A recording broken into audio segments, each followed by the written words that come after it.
Se lo estamos mostrando Mauricio Macri, la vergüenza mundial. La Argentina, según la ONU, tiene hambre, mucho hambre en la Argentina hay. Ya te vamos a mostrar los números que dio justamente la FAO, que es la Organización de las Naciones Unidas para la alimentación y justamente para la agricultura. En un ratito te vamos a mostrar cuál es el verdadero hambre para la ONU. ¿Escuchás?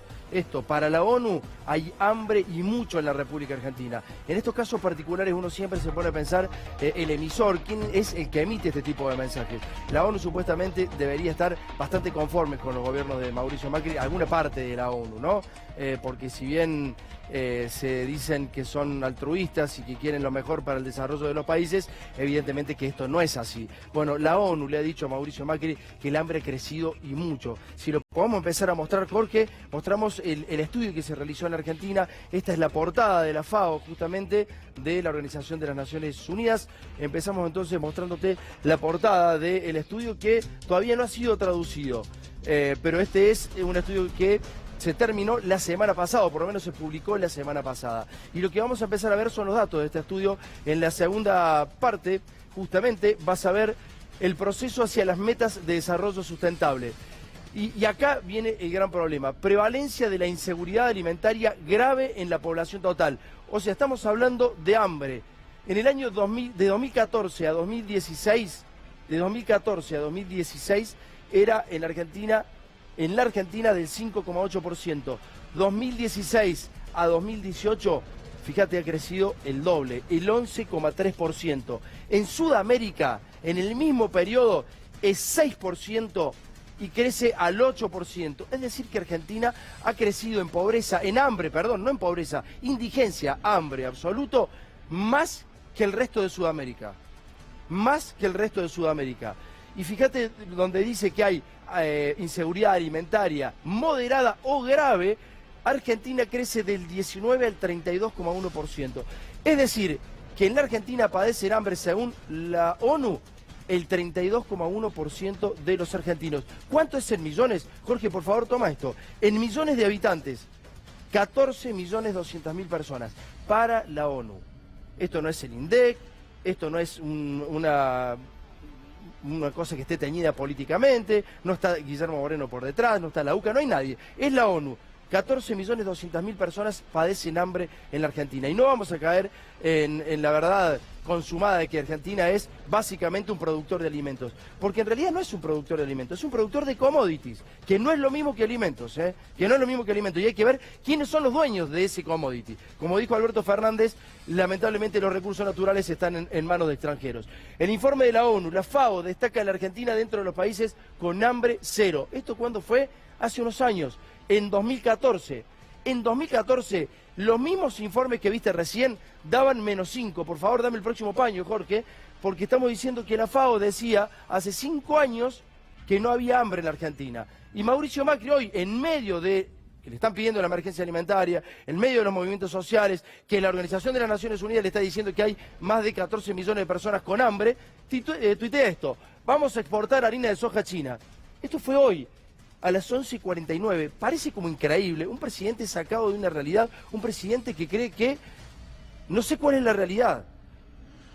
Pero evidentemente hoy el problema es el hambre, presidente, y está contento porque vamos a exportar harina de soja a China. Está todo muy bien, pero lamentablemente esa soja ya no nos pertenece a los argentinos. Sabemos a quién pertenece. Dame el próximo paño, Jorge, por favor, para empezar. Vamos a ver a Luis Echeverri, perfecto. Bueno, entonces, entre los mensajes de Mauricio Macri diciendo que vamos a exportar harina de soja a China y lo que acabas de ver recién, Luis Echeverri, el ministro de Agricultura de la Nación, decía que no hay hambre en la Argentina. Él mismo en persona decía que si alguien sabe que hay hambre en algún lugar, que por favor lo llamen al gobierno. Lástima que no nos dio el teléfono, fíjate lo que decía.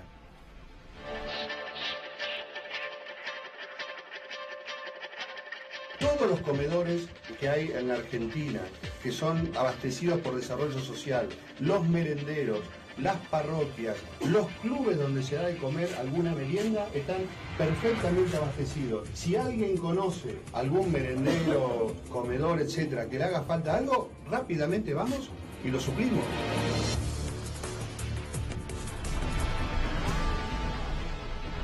Lástima que no nos dejó el teléfono porque vamos a ir a una escuela provincial, una escuela en la República Argentina. Te venimos mostrando lo que están comiendo los chicos. Bueno, mira una foto de la semana pasada que nos llegaba justamente a nuestro Facebook. Acá está, estos comen de postre los pibes, 1/3 de banana, ni siquiera la mitad de una banana. Así los esperan a los pibes para comer el postre en las escuelas argentinas. 1/3 de banana en los postres. Echeverre, no hay que ser cara dura en esto, hay que tener mucho cuidado porque estamos jugando con el hambre. Ya no se están hablando de intereses, Echeverre. Usted siempre está acostumbrado a manejar intereses. Y los intereses, lamentablemente, bueno, van uno para un lado, otros para el otro, pero nunca se afectan de la manera en que puede afectar el hambre. El hambre es absolutamente irreversible. Y ¿sabes qué? Hablábamos justamente con una persona que está recibiendo inmigrantes en Barcelona. ¿Sabes cuántos inmigrantes están llegando a Barcelona desde la República Argentina? De a poco, muy de a poco, como fue en el año 2001, fue un poco más brusca la situación, pero ahora están llegando 1.500 familias por mes solamente a Barcelona, sin contar Madrid y el resto de España. Y ya se está notando la situación justamente en España, Dale.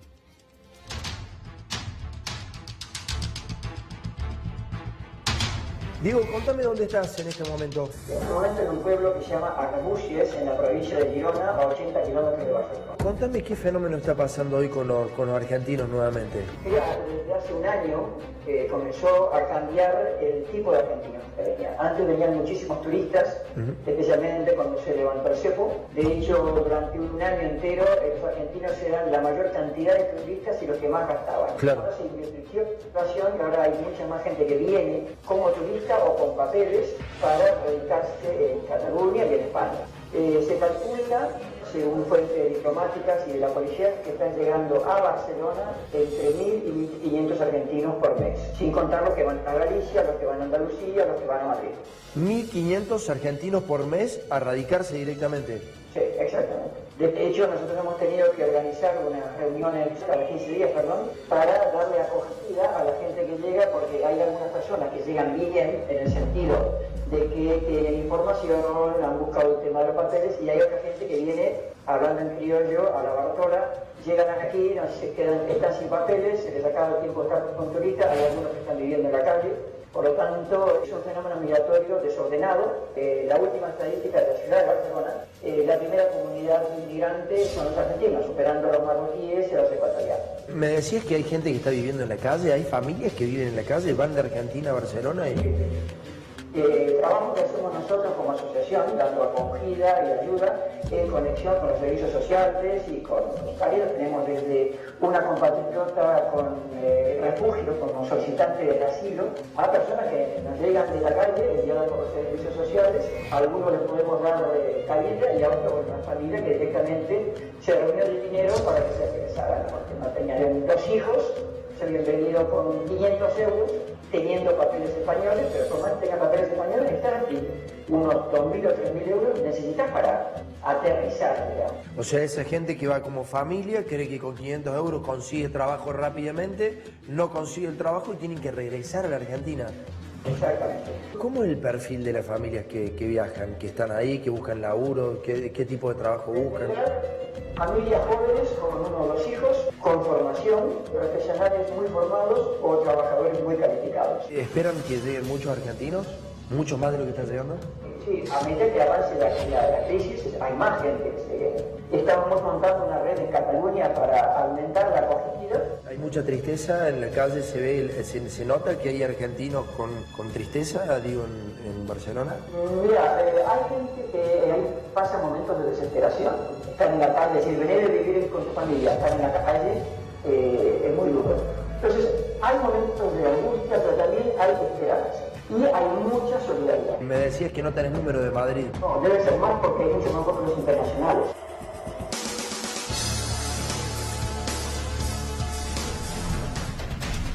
Se están yendo los argentinos y te estás dando cuenta que la situación es crítica.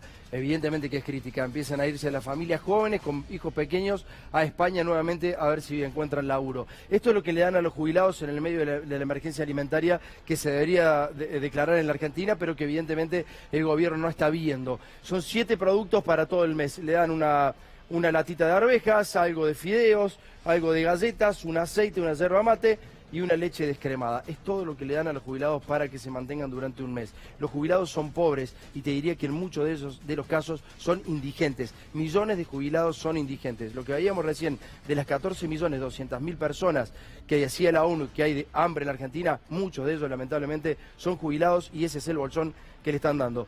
Juan Enrique, ¿cómo anda usted? Buenas noches. Tomás, qué placer estar con vos acá. Y mirá, yo te escuchaba atentamente, hay que decirlo con todas las letras. Esto es una política deliberada de atacar al salario de la clase media y te lo voy a demostrar acá. Acá en mis manos tengo a la inflación, sí, a la herramienta que utilizó el gobierno para bajarle el salario. Acá tengo 100 lucas. 100 lucas para hacer clase media. Dame un segundito, ya te hemos presentado el tema. Tenemos 100.000 pesos arriba del escritorio de Juan Enrique y te va a explicar él claramente, con placas, con información, cuánto realmente te alcanza. ¿Con 100 lucas sos clase media hoy? Mirá, Juan. Rápido. Sí. En el año 2015, con 25 lucas, que eran $2.500, eras clase media y te sobraba. Hoy 100 lucas, que no son $2.500, vamos a ver, vamos a preguntarle a la gente, @C5N, si te alcanzan 100 lucas para decir, yo pertenezco a la clase media. En un ratito nada más, ¿cómo anda el Pedrín? Buenas noches. ¿Cómo ¿Todo bien? estás? ¿Qué tal, ¿Ya Tomás? recuperado? Estoy recuperado, bueno, así que entusiasmado. ¿Qué es esto? Bueno, tengo muñequitos. Pasa que yo de chico me contaba películas con soldaditos de plomo, de plástico, guerreros de la Edad Media, indios, con todo ese enjambre, me armaba películas. Entonces, como quiero contar una historia a partir de lo que vos señalaste, que es que Macri no ve el hambre, sí, el gobierno no ve el hambre en principio porque instaló una máquina de crear ficciones y terminó creyéndosela el gobierno. Sí, entonces, lo que vamos a hacer es tratar de usar los muñequitos para contar la gran ficción, en el fondo, que ha creado, y es el último buzón que compramos, es La Grieta. Perfecto. Yo lo que digo es que La Grieta es una gran mentira y que sirve para manipularnos. Y entonces, cuando vos empezás, vos fíjate que La Grieta reemplazó en estos últimos tiempos a la palabra inclusión, que perdió prensa, que estaba de moda hace unos años. Eso marca, ¿qué es la grieta en definitiva? El diccionario dice que la grieta es una abertura alargada cuyos bordes no están muy separados, que se forma en la tierra en un cuerpo sólido de forma natural, aunque también en la pared se hace una grieta cuando los colectivos pasan cerca de tu casa, etcétera. La grieta sería algo pequeño que interrumpe una continuidad. Sí. Bueno, pero en el uso que nosotros le damos habitualmente a la grieta en el tema político, no tiene nada que ver.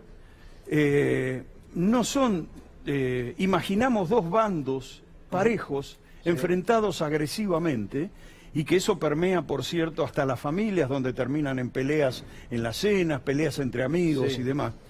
En realidad, esa idea de un empate entre dos bandos es falsa. Esa idea que llama este modelo de grieta es falsa, y vamos a ver lo siguiente.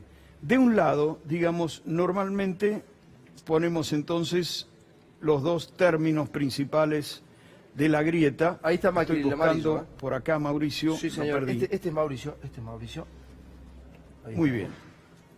Son los dos bandos supuestamente, pero resulta que un bando es un bloque de poder que tiene los tanques mediáticos, es decir, toda la televisión con ellos, el partido judicial, y Comodoro Pi, la embajada de Estados Unidos, las instituciones judías manejadas por la derecha, el poder económico, todo eso está de este lado. De la grieta. Del otro lado no hay nada semejante. Sí. O sea, no estamos hablando de dos bandos empatados, enfrentados, sino del bloque de poder en su conjunto.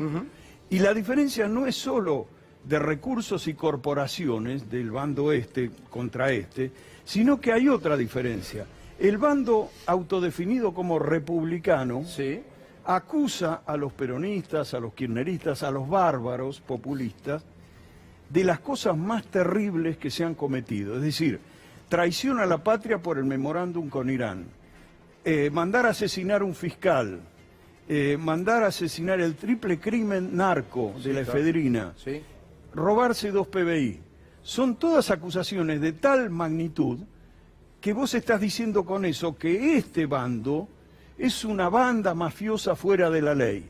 Entonces, cuando vos al adversario político lo convertís en una banda delictiva, hacés potable para gran parte de la población justificada la persecución política, la cárcel, sin que la ley bien entendida admita semejante prisión, la censura, la violencia policial, todo eso aparece justificado porque estamos enfrentando un enemigo de la República, Sí, claro. que es capaz de los peores crímenes.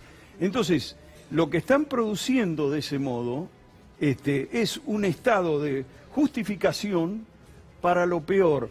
Es un gobierno que no solo crea ficciones, y esa es una de ellas también, sino que acusa. Es una máquina de acusar permanentemente.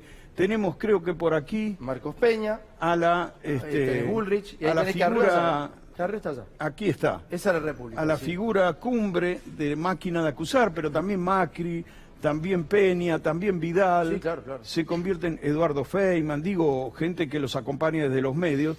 Entonces, lo que estás haciendo es, finalmente, el grupo opositor, la fuerza política que es alternativa en la Argentina, la convertís en una banda delictiva, con lo cual ni se puede empezar a discutir sus políticas. No, claro. Y entonces Lo que no te permiten es eso, justamente. Exactamente, avanzás sobre eso. Entonces, ¿de qué grieta me están hablando? Eso no es una grieta. Esto es una persecución política utilizando los peores argumentos. Bien. Y esa idea de grieta entonces está falseando todo y lo que ha hecho es envenenar la vida política, generar mucha violencia. Me parece que ellos mismos son resultados, son víctimas de esa violencia que han creado. Me parece que si bien la gente votó en contra del macrismo, principalmente por razones económicas y sociales, creo que también hay un rechazo a ese tipo de violencia. Han dicho últimamente en las PASO, está en juego la República y la democracia. Sí, sí, lo han dicho sistemáticamente. Hasta tal punto. Entonces me parece que lo que hay que hacer es entender este manejo, esta metáfora tan manipuladora que es la grieta, y tratar de poner otra vez en acción. Sí, porque desarticula cualquier tipo de debate. Cuando a vos te dicen, no, pero los otros son choros. Cierra Entonces, debates. Cierra debate. O sea, Vos no hay decís, ninguna bueno, pero posibilidad. fíjate que las políticas del kirchnerismo... No quiero discutir, robaron 2 PBI, Exactamente. no quiero discutir, mandaron matar a un fiscal. Es decir, bloquea cualquier discusión, cualquier posibilidad de que resulte un diálogo productivo. Entonces lo que hay que tratar de hacer es entender esto, desactivar esta metáfora perversa de la grieta y tratar de activar esa palabra que se fue por un tiempo, que es inclusión. Muchas gracias, Jorge. Miguel, ¿cómo estás? Buenas noches. Buenas noches. Vamos a mostrarte en unos minutos a las víctimas, te diría, que más sufren esta situación de hambre, porque están endeudados de distintas maneras que ya te vamos a mostrar y terminan sobreviviendo solo con 3.000 pesos por mes. Algunos tienen que incluso empezar a vender parte de la ropa de sus hijos para intercambiarla por comida. Ariel, ¿cómo estás? Buenas noches, bien, Tomás. Bueno, te vamos a contar en breve nomás cómo se va instalando en el gobierno la preocupación por el avance de las causas judiciales. Se instaló este tema nomás en la mesa judicial del gobierno. La mesa judicial del gobierno era un ámbito en el cual los funcionarios del gobierno dedicados a los temas de justicia debatían estrategias, ¿no? ¿Qué iban a hacer con el Poder Judicial? Estrategias para avanzar en esa materia. Sin embargo, ya ante la falta de temas, y evidentemente porque muchos creen que el gobierno va a cambiar, muchos miembros de esa mesa cambió la temática. Y ahora hay caras largas, porque el propio presidente está preocupado por lo que va a pasar con su situación judicial una vez que salga del poder, si es que finalmente eso ocurre. Uno de los miembros de la mesa judicial, que está integrada por José Torello, jefe de asesores del gobierno, Pablo Clausella, secretario de Legal y Técnica, Germán Garabano, Juan Bautista Maíquez, uno de los miembros de la mesa le dijo al presidente textualmente, en Comodoro Pi te están esperando. Así que a partir de eso se instala cada vez con más fuerza el temor en el propio gobierno, en el seno del gobierno, sobre el avance de las causas y qué va a pasar con los funcionarios una vez que vuelvan al llano, si es que efectivamente pasa y se consolida lo que pasó en las PASO y hay un cambio de gobierno a partir de diciembre de este año. Bien, en un ratito vamos con eso. Ariel, ahora vamos a la economía. Te dijimos que hay mucha gente caída de la clase media. Si la podemos presentar, Jorge, caídos de la clase media. 100.000 pesos por mes necesita una familia para no caer en la pobreza en la República Argentina. Juan. Tal cual, Tomás, vos lo decías, ser clase media hoy, ese sentido de pertenencia, en los números que estamos manejando hablamos de 100.000 pesos. Mucha gente escribiéndome que no fue 100.000 pesos todos juntos. Mira, acá hay 100.000 pesos. Para ser clase media en el año 2015 necesitabas 25.000 pesos, Tomás. Eran 2.500 dólares. Cualquier familia clase media en el año 2015, 2 adultos y 2 menores, podía ahorrar 500 dólares, que hoy son 30.000 pesos. Acordate que para ahorrar 500 dólares vos primero pagabas el gas, pagabas impuestos a las ganancias, pagabas servicios, prepagas, colegio, pagabas expensas y después comprabas 500 dólares que son 30.000 pesos de hoy. Y si calificabas, según la AFIP, comprabas hasta 2.000 dólares que son 120.000 pesos de hoy. Hoy, ¿qué pasa, Tomás? El presidente Mauricio Macri lo dijo. El salario es un costo que tenemos que bajar. Y cumplió. Por eso digo que esta política es deliberada contra la clase media. Y el que, vos lo decías recién, el que se va de la clase media pasa a ser pobre si no es indigente. Mirá, yo te traje un número, ¿por qué te digo? Ahí vamos a poner una imagen. Dale. Mafalda necesita 100.340 pesos. ¿Por qué? No, esta imagen no. Es buena esa, de todas maneras no está mal como introducción. Isidoro Cañones, mira, Isidoro Cañones, ¿te acordás? Era un cheto, digamos. Él miraba, digamos, a la clase media con repudio. El que leyó la historieta sabe de qué estoy hablando, Alperín sabe. Mirá lo que es esto. En el año 2002, el 50% de los argentinos éramos pobres. Sí. En el año 2014, con políticas inclusivas, los pobres bajaron al 16,5%, pero el 78% logró ser clase media. Mirá lo que era la clase media. Dame un Sentido segundo de ahí. pertenencia. Año 2002, entonces, por favor, Jorge, ponela de nuevo porque es Sí. muy interesante la placa. Año 2002, el 45% de la población era clase media y el 50% pobre. Solo el 5% era rica. Mirá ahora, ¿no? 2014, 16,5% era pobre. Mirá la franja que tenía la clase media, tremendo, ¿no? Mirá, del O sea, año 2014 al año 2019, esa reducción de la clase media, ¿sabés cuántos argentinos son? 10 millones de argentinos están teniendo problemas de clase social, de pasar de la clase media a los sectores más vulnerables de la República Argentina. Hablamos, mirá, y queda clarísimo, Tomás. Mirá cuán lejos del 2002 que estamos, ¿no? No estás muy lejos. Del 45% clase baja al 50% hay nada. Y hay Ahora, que ver a fin de año cómo se llega, ¿no? Hoy estamos viendo las miserias de un modelo económico neoliberal. Estas son las miserias. Las migajas muestran los resultados. ¿Por qué te digo eso? Estos resultados de este modelo es deliberado porque yo soy un economista. Cualquier economista sabe que si vos liberás el sistema cambiario, si vos liberás el sistema comercial, si vos hacés que haya importaciones como hubo en el año 2017, con una balanza comercial deficitaria en 10.000 millones de dólares, entran muchos artículos importados y así cierran las pymes. Se genera desempleo y luego pobreza. Ahí la tenés. Ahí a está viendo a Mafalda atrás. Detrás mío. Mirá lo que dice Mafalda. Necesita 100 lucas. Vamos rápido, Tomás. Dale. Vos desde tu casa, @C5N, decime si te alcanzan 100 lucas. Casa y auto, 25.000 pesos. Recordemos que un alquiler de un departamento 2 ambientes en la ciudad vale 17.000 pesos. Dame Ahora los te 25, alcanza dame el los auto, el 25. seguro. Acá tenés 25 lucas, Tomás. Ahí está. Acá está. Dámelo. Casa y Listo. auto. Mirá, Casa mirá, y auto. mirá el billete. Agarra un billete. De acá pago los servicios, los impuestos del auto y de la casa. Que el Dale. uno tenga 3-0, y tenga 3-0 y no te alcance para nada, esto muestra que este modelo se hace o se parece mucho al año 1989, cuando los billetes empezaban a sumar ceros. Vamos con la prepaga de Prepaga de colegio. Sí. Y si no, como dice el presidente, te caes en la escuela pública, lo dice el presidente, ¿no? 25.000 pesos, ¿te alcanza Dame los 25 para lucas. 2 menores? Decime vos, 50 lucas y no comimos. A vos, @C5N. ¿Te alcanzan 25.000 pesos para prepaga y colegio de gestión privada? No, claramente no. 50 lucas y no comimos. Alimentación, Tomás, dale. ¿tenés un adolescente? Yo tengo un adolescente que te agarra la heladera y te la rompe toda.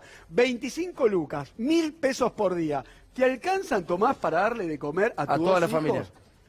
Y a tu familia, a toda tu familia. ¿Te alcanza 20? Estamos en 75.000 pesos y recordemos que la clase media tiene sentido de ascenso social, ¿no? Quiere salir a cenar, quiere esparcimiento, quiere irse por lo menos a San Clemente, Mar del Plata, a la costa atlántica. La clase media sueña con eso. ¿Te alcanza para pagar los servicios, para el esparcimiento, para pagar las tarifas? 25.000 pesos cuando estás recibiendo de gas 4.000 o 5.000 pesos, o de luz 7.000 pesos. Tomás, acá tenés, te completé las 100 lucas. No contaste Decime vestimenta, vos, @C5N, si te alcanzan 100.000 pesos cuando en el año 2015 te alcanzaban 25.000, que eran 2.500 dólares, Tomás. Bueno, y lo que vamos a ver ahora es la última placa que tiene que ver con los endeudados, porque de esto vamos a hablar ahora. Hablamos de los endeudados. Recién te mostraba, Juan Enrique, cómo absolutamente nada te quedaba si tenías 100 lucas. Mirá cómo estábamos en el 2015, ahí lo ingreso tenés promedio. a Rondamón, ¿no? No podía pagar el alquiler. Vamos rápido, Juan, que lo decía recién, acá lo decía Miguel, ¿no? Sí. Fíjate, esos son datos del Banco Central, datos oficiales del Banco Central contrastado con la encuesta permanente de hogares. Fíjate, Dale. en el año 2015 el porcentaje de deuda de un salario medio. Un salario medio en el año 2015 era 6.500 pesos o menos. En el año 2019, si sacás el Zócalo, vas a ver que el salario medio, según la encuesta permanente de hogares, es de 16.000 pesos. O sea que la mitad de los argentinos gana 16.000 pesos o menos. Muchos van a ver 100.000 pesos, ¿no? Y fíjate el nivel de endeudamiento. Banco Central, tarjetas de créditos, tasa del 86%, eso te muestra que si no ganás 100 lucas y querés pertenecer a la clase media, pasás la tarjeta, debes expensa, no pagás la luz, no pagás el gas. Están todos los argentinos endeudados, como decía Miguel recién, y eso es comprobable con datos oficiales de la encuesta permanente de hogares y del Banco Central. El gobierno sabe que este modelo termina así. Lo que yo me pregunto, Tomás, ¿podrán los argentinos reperfilar la tarjeta de crédito, las expensas o tal vez las tarifas de servicios públicos? Gracias, Juan. Por favor, es impresionante el nivel de endeudamiento, eso es lo que dan los números formales del Banco Central de la República Argentina. Y Miguel fue a la práctica. ¿Qué pasó, Miguel? Lo que empezás a ver es que hay cada vez más personas que están asfixiadas por la crisis económica y que empiezan a pasar mucha hambre. Son los que más necesitan que se declare una emergencia alimentaria y que les den algún tipo de asistencia. Te vamos a mostrar un caso de una familia que comenzó pidiéndole préstamos a ANSES para pagar gastos comunes, para pagar la luz, el agua, el gas, para comprar comida. Después se le acaba ese dinero. Entonces, ¿qué es lo que empieza a hacer? Ya empiezan a empeñar lo poco que tienen. La ropa de sus hijos van y la intercambian por algunos alimentos, por arroz, por fideos, por polenta, por alimentos básicos para sobrevivir. Y lo último que les está ocurriendo ahora en estos momentos es que empiezan los que tienen un plan social a empeñarse con ese plan social. Hay usureros del plan social que les ofrecen retenerles la tarjeta, entonces a partir de ahí se cobran. Se quedan con la tarjeta, van al cajero, usan los códigos, cobran la cuota de ese préstamo que pidieron y a partir de ahí después les devuelven el dinero. Tomás, ¿vos sabés cuánto les queda? Como las cuotas son de un promedio de 4.000 pesos, terminan entregando a esta persona que pidió el préstamo unos 3.000 pesos. Entonces pasan a sobrevivir solo con 3.000 pesos al mes para comprar algunos alimentos y pasar un poco menos de hambre. Según un secretario de Estado, el hambre es un eslogan de campaña. Siguen haciéndole daño a la gente, inclusive de manera verbal. Eso es violencia. Dale.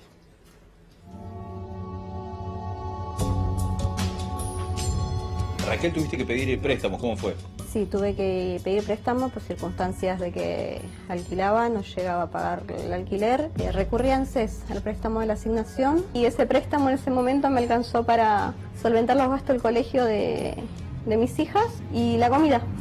O sea que hoy en día estoy pagando plata que ya no tengo, que en ese momento me duró 15 días, ponele. ¿Qué haces cuando ya a mitad de mes te empieza a acabar el dinero? Tuve que llegar a los trueques, ponerle una calza de mi nena por un paquete de arroz, un paquete de fideo. Empezaste a cambiar la ropa de tus hijos por comida. Por mercadería. Y llegó un momento que estaba muy complicada, la mano no llegaba, no tenía sinceramente para darles de comer a mis hijas, ¿no? Y tuve que sacar un segundo préstamo con el tema del plan social de la cooperativa. Fui y hablé con este señor y lo tuve que sacar a un prestamista.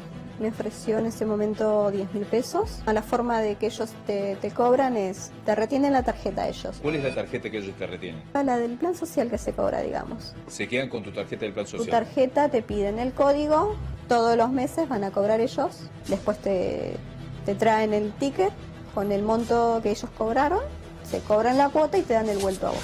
Él va con tu tarjeta, con tu código a un cajero y saca el dinero del plan social. Primero se cobra él. Claro, su cuota, y si queda vuelto, depende del monto de las cuotas, depende del monto del préstamo que vos sacaste, te da el vuelto. Y de los 7.500 que cobramos, él se queda con 4.300, poco más de la mitad. ¿Hay mucha gente que empezó a acudir a este tipo de préstamos? Sí, Es más, yo lo conocí ahí en la cooperativa con muchos compañeros. Ese prestamista, digamos, él se queda con la tarjeta y te pide fotocopia de documento y la clave, digamos, para poder él cobrar, digamos, después y te da los vueltos que quedan, digamos. ¿Cuánto descuento te empezó a sacar de las cuotas del plan social? Y eran cuotas de 4.500, ponele. Te devuelven la tarjeta una vez que vos terminás de que ellos se terminan de cobrar, digamos, el préstamo, digamos. De ese plan social que vos tenías 7.500 pesos, ahora te quedan en promedio solo unos 3.000 pesos que él te devuelve. 3.000 pesos. Este prestamista todavía tiene tu tarjeta. Sí, a mí me quedan 2 cuotas más todavía.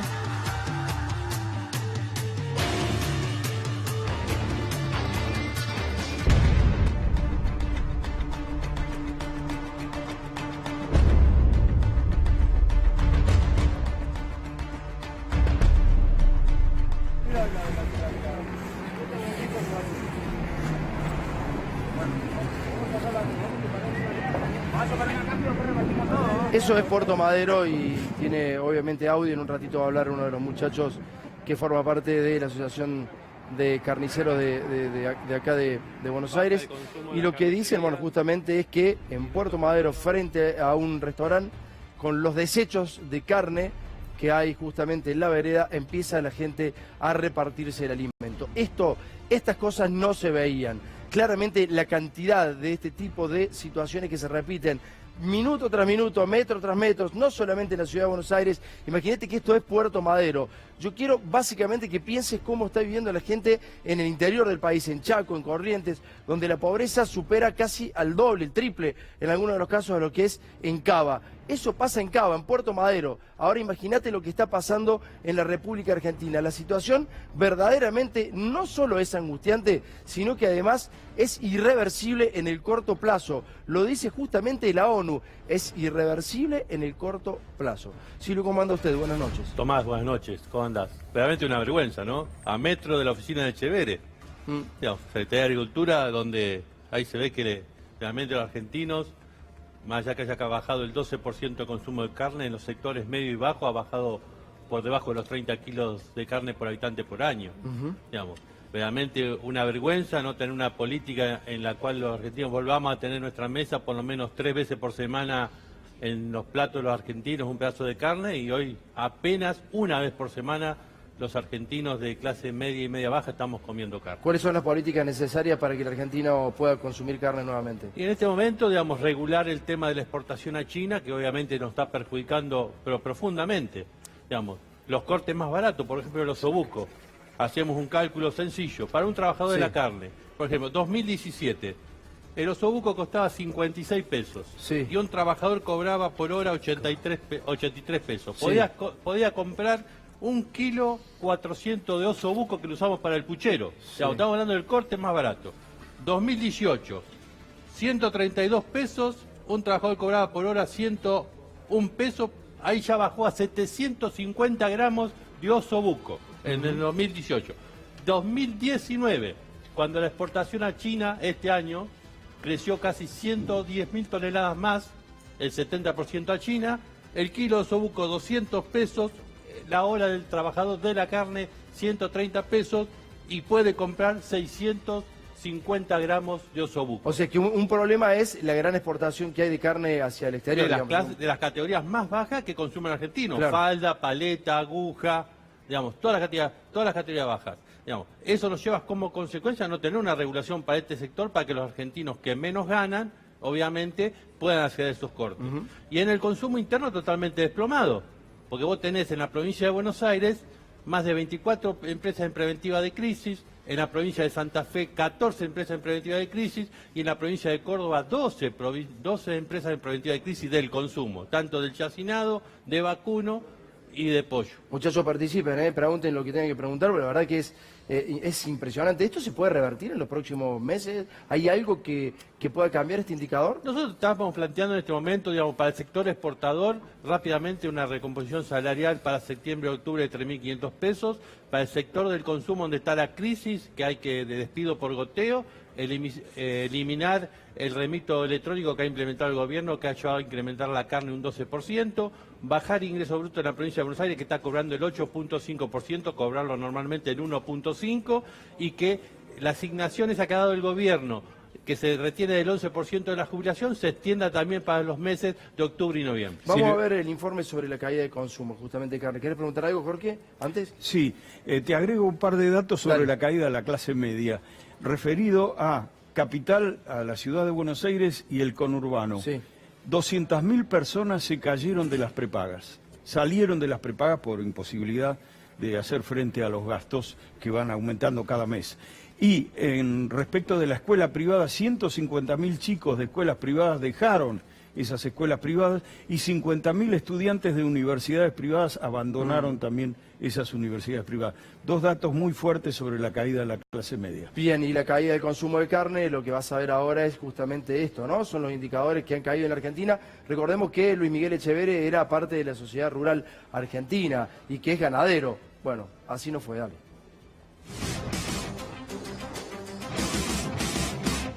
...11,3% es la caída que ha tenido en los primeros 8 meses del año el consumo de carne.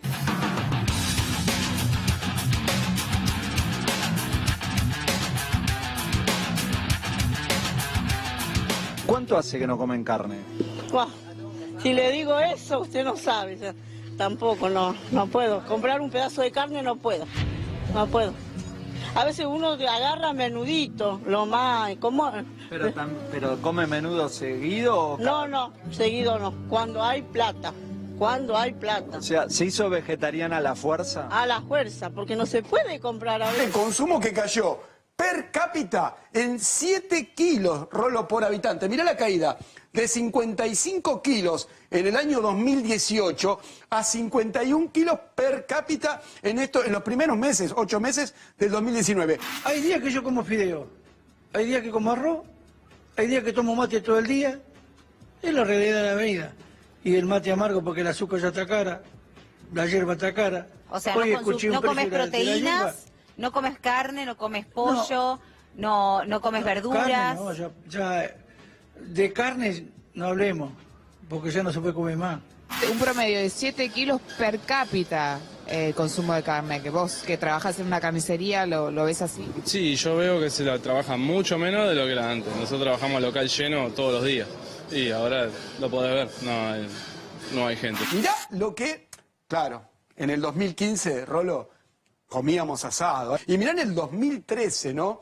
60 kilos por persona por año consumíamos carne. Yo veo la carne y me gustaría comerla, pero no puedo comerla porque no me alcanza la plata. Recuperar el alma de un país que viene antes que la economía. Miramos televisión, porque hay muchas cosas que hay que mirar por la televisión que lo llena. Capaz que miramos la televisión, lo llena, mirando la televisión. O sea, mirar la televisión te llena porque al no comer te distrae. Vos fíjate, está ese programa de, no sé, de canal, que hay un pelado que hace comida.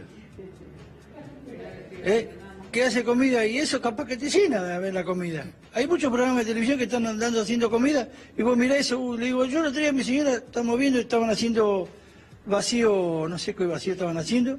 Hoy tenemos este platazo de lunes, un gran plato, que es el vacío al horno con vegetales y papa. Y digo, mirá si estaríamos ahí, mami, le digo, estaríamos comiendo un poquito de asado, porque para nosotros para comer asado no nos alcanza. Hoy en día no nos alcanza para comer nada. La pelea por el alma de nuestro país mata la pelea por el bolsillo de corto plazo. Comemos lenteja y eso, lenteja, carne picada. Y no, solamente eso, ya no hay para comer asadito ni nada, chau asado.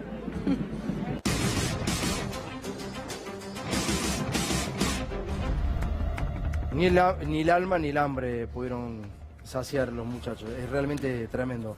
Lo que acabamos de ver se ve reflejado en los números que tenés ahí, Silvio, ¿no? Y viste, Tomás, es una realidad. Hace tanto el economista como el hombre humilde de nuestra patria, el asadito, el asado, 159 pesos, agosto del año pasado, 250 pesos este año. Digamos, ¿cómo puede comer una persona? 250 en un lugar barato, ¿no? Sí, bueno, pagámoslo un promedio, digamos. La picada, para disfrazar un tuco, digamos, agosto del año pasado, 145 pesos, 210 pesos, digamos. Estamos hablando de salarios que no llegan, promedio que no llegan a los 20.000 pesos. Silvio, ¿te llegan casos en los que te enteres de que compran carne en cuotas o con financiamiento? Eso se da mucho en esas páginas conocidas en la cual hoy se está promocionando mucho todo tipo de carne, y obviamente que la gente va haciendo, generalmente en las fiestas, donde por ahí cumpleaños, bautismo, donde tiene que hacer una gran erogación de carne o de plata para un asado con la familia, obviamente que logran pagarla en 6 o 7 cuotas. Silvio, muchísimas gracias por haber venido. No, gracias a vos, muchísimas Tomás. gracias. Y ahora entramos en el terror de Mauricio Macri, en el terror de los gobiernos neoliberales cuando van finalizando. El terror es la justicia, Ariel, ¿no? Es así porque va a cambiar el gobierno si se consolida el resultado de las PASO, y este gobierno saliente entonces teme que cambie la suerte en la justicia, cambie la suerte en relación a lo que es el Poder Judicial y a las causas que están abiertas desde ahora, que tuvieron grandes letargos, que estuvieron paradas por mucho tiempo, pero que se empiezan a mover y que de alguna manera preocupan tanto al presidente Mauricio Macri como a los funcionarios de su gobierno.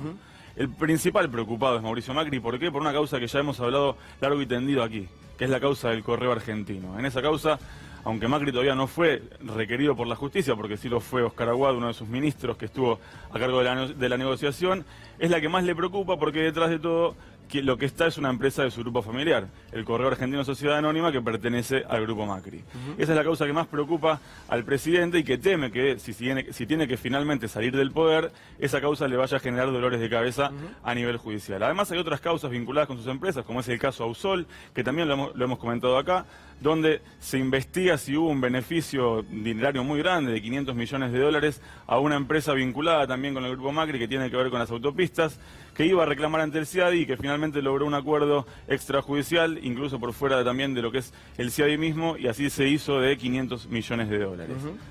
El siguiente de los funcionarios preocupados, según trasciende de lo que hablan en la mesa judicial del gobierno, que es la mesa encargada de discutir los temas vinculados con justicia, es Guillermo Dietrich, que tiene a su cargo lo que es el Ministerio de Transporte. Bueno, el caso Ausol lo comentábamos recién, y también hay una causa abierta muy grande vinculada con beneficios que le fueron otorgados a líneas aéreas, sobre todo las low cost, que terminaron ocupando el terreno que de alguna manera había ganado durante la gestión del gobierno anterior Aerolíneas Argentinas. La han destrozado Aerolíneas, Exactamente. La han destrozado realmente, Otro de los que deberán preocuparse si efectivamente salen del gobierno y van al llano es Javier Iguacel, ministro de Energía, ex titular de la Dirección de Vialidad Nacional. Bueno, hay varias causas que a él lo complican. Una de ellas tiene que ver con el aumento retroactivo del gas, que al final se tuvo que bajar porque fue cuestionado judicialmente. También aparece firmando en la causa Ausol, que es la que comentábamos en relación a Mauricio Macri y a Guillermo Dietrich, y también está involucrado en una causa en la que se investiga la realización de un puente en la obra llamada Bypass Luján, por el cual tenía que pasar el tren, pero el tren no pasa. Es decir, irregularidades en una obra pública. Por esos temas los van a convocar eventualmente a estos funcionarios y Aguad a la tiene justicia. Correo y Lara San Juan, digamos.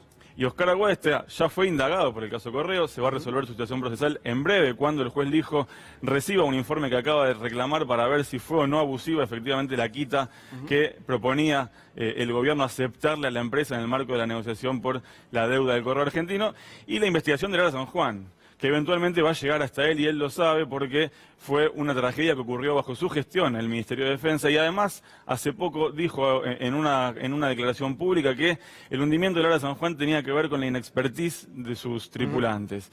Eso no surge de ningún expediente, no surge de ninguna investigación interna, por lo cual la justicia también lo investiga por esos dichos.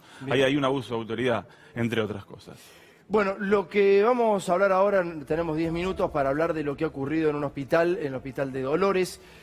Lamentablemente estamos hablando de un hospital municipal en donde los recortes se empiezan a pegar y fuertemente. Hay un problema muy grave porque hay un ex director de ese hospital que se llama Jorge Cepero. Intentaba que se atienda a una paciente, a varios pacientes que han llegado con emergencias, con urgencias importantes, pero como llegaban de localidades cercanas, el intendente, por los recortes, le decía que no lo hiciera. Jorge Cepero ha renunciado y está con nosotros acá. ¿Cómo anda, director? Bien. Ex-director ahora, ¿cómo anda? Sí, buenas noches. Cuénteme qué está pasando en el hospital, qué pasa con los recursos humanos y económicos, ¿no? Los recursos humanos están limitados en su parcialmente, digamos, porque cuesta mucho concretar los contratos de estos médicos que se precisan, mucamas, enfermeras, gracias a que tenemos que prescindir de otro personal para poder colocar a otro personal que es necesario. En el caso de pediatría, por ejemplo. Lo que trascendió en las redes es verdaderamente tremendo, que es la conversación que usted tiene con el intendente, porque el intendente le decía a usted que no tenía que atender a una mujer que tenía un feto muerto, digamos, ¿no? Sí. Que había llegado al hospital en esas condiciones. Sí. ¿Y qué pasaba? Es una enferma que yo derivé del hospital de Castelli porque justamente estaba con un feto muerto y retenido al hospital, y el lugar natural de derivación de los pacientes de la zona es Dolores, puesto que es un hospital que tiene más complejidad y tiene mucho recurso humano en cuanto a médicos. Y bueno, la negativa del intendente a recibir pacientes de localidades vecinas se ve mucho más incrementada con respecto a la ciudad de Castelli. En este caso... Pero que la gente puede morir porque un intendente decide que tiene que haber recortes presupuestarios en un hospital. ¿Puede llegar a morir una persona en esas circunstancias? Ciertamente, porque, por ejemplo, en este caso, la mujer tenía un feto muerto y retenido. Bueno, a pesar de todo, yo la derivé al lugar y la hice atender ahí, pero la respuesta del intendente finalmente fue que ¿por qué no mandaba estos tipos de pacientes a La Plata, a Belgrano, a otros pueblos vecinos, con tal de no recibirlo, no generar gastos, no generar complicaciones? ¿Pasó esto también con una embarazada, puede ser? ¿Con una persona que llegó embarazada? Cuénteme el episodio. Una embarazada proveniente también de Castelli, estaba con unas urgencias para tener familia, y no le abrieron la puerta del hospital, y a pesar de que tocaron ambulancia en la puerta del hospital, la sirena, perdón, y bueno, tuvo arriba de la ambulancia la familia. Finalmente se abrieron las puertas del hospital y se atendió el recién nacido y se atendió también el alumbramiento. ¿Y por eso ha decidido usted renunciar por esta situación? En parte, y en parte porque se fue agotando todo un sistema de autoridad. Fui mellada mi autoridad. Jorge, ¿qué le puede decir ahí a los familiares y a las personas que necesitan atenderse cuando el recorte llega a este nivel? Y en realidad, mientras yo estuve en el hospital, no permitía que no se atendiera a nadie.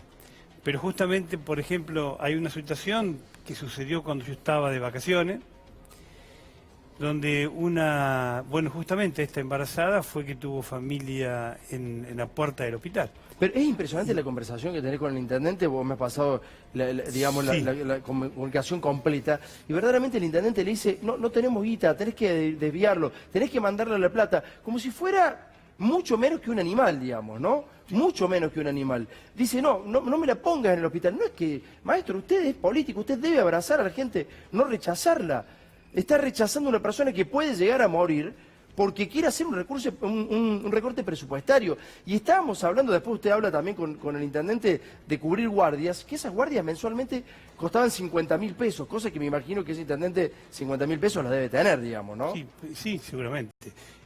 Sí, bueno, me costó mucho conseguir guardias de pediatría en el hospital, puesto que habría que convencer al intendente que hacían realmente falta.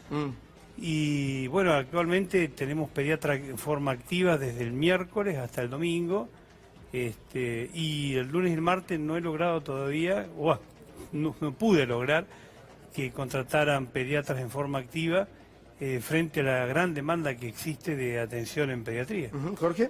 Sí, estaba pensando si no cabe ahí una figura judicial como es abandono de persona cuando un hospital rechaza a un paciente. Y sinceramente no le puedo decir, eso quedará en manos yo como médico tenía la obligación de recibir a todos los pacientes. No iba a dejar que ningún paciente fuera a dejar de atendido por una orden de acortar gastos y achicar gastos y no tener mayores problemas. Sí, pero se tuvo que ir usted. Ese es el problema. Sí, bueno, me tuve que ir también porque se empezó a ejercer una dirección paralela de acuerdo a la designación de una contadora como subdirectora, un abogado como administrador, donde poco a poco fueron desplazando mi autoridad y hay momentos de que tomaban decisiones en consulta, y donde yo en definitiva no podía más que ir por atrás y contradecirla, pero a costa de tener enfrentamientos permanentes. Pero bueno, este tipo de recortes obviamente que se dan, vos lo que decías recién, Jorge, es impresionante porque la clase media trata de quedarse con la prepaga para no caer en este tipo de situaciones. Digo, es sumamente grave. Claro que hay figuras delictivas, el incumplimiento de los deberes del funcionario público claramente surge de sus dichos. Ariel, ¿vos querés hacer una pregunta? Sí, exactamente eso. ¿Hubo alguna denuncia de estos casos por parte de los pacientes que son finalmente los damnificados? Mire, denuncias no ha habido, pero digamos que lo que hubo fue una fuerte oposición mía a que no ocurrieran estas cosas y posiblemente por eso no hubo denuncias o se aplacaron si hubiera habido. Pero de todas maneras, el tema de la continuo recorte de gasto era una exigencia permanente. Yo tenía necesidad de nombrar enfermeras o mucamas, que indudablemente hacían mucha falta en el hospital, porque el personal es escaso.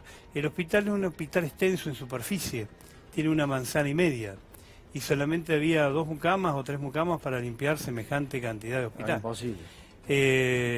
Y bueno, y así sucesivamente, ¿no? ¿El hospital estaba abarrotado, digo, estaba sobre... No. El hospital estaba vacío porque justamente todos los pacientes que tuvieran, por ejemplo, mutual, se los atendía o se los intentaba derivar rápidamente a las instituciones privadas. Cosa que el hospital además podía recuperar a través del sistema SAMO. Está bien. Que es un sistema de recuperación de costos. Claro. Como en todos los hospitales públicos de todo. Como todos los hospitales públicos. Le invito a que se quede después de la tanda. Gente, muchas gracias por haber venido, Jorge. Lo esperamos nuevo el jueves. Miguel, gracias. Ariel, nos vamos a la tanda. Seguimos hablando con el doctor. Gracias.